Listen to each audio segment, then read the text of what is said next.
The government's response since the Americans decided to kill Keystone has been complete surrender. The Liberals are now telling Canadians just to move on.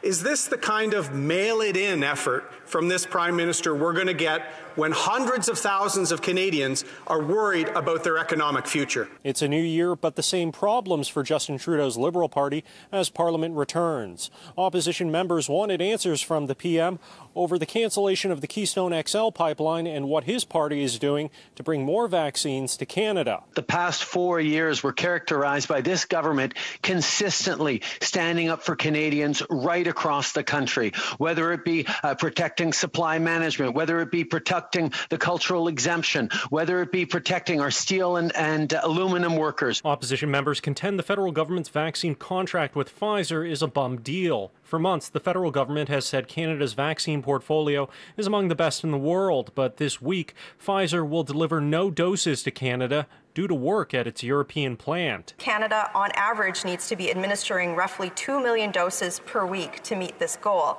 This week's total is 0. How the hell did this happen, and what are the Liberals doing to fix it? Mr. Speaker, we are on track with our strategy. This is a temporary interruption, and we will make sure we deliver for Canadians because nothing is more important.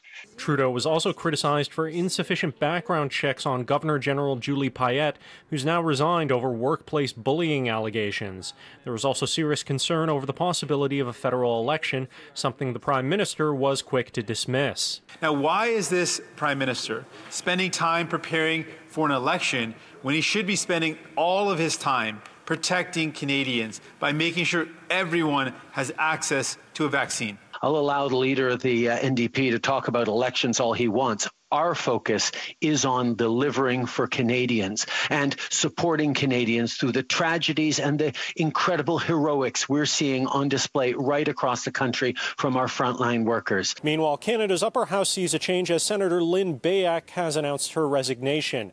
Beyak made news in 2017 for criticizing the Truth and Reconciliation Commission, arguing Canada's residential school systems were well-intentioned and its good deeds were overshadowed by the TRC report. The TRC found that some 6,000 Indigenous children died in those schools due to malnutrition or disease.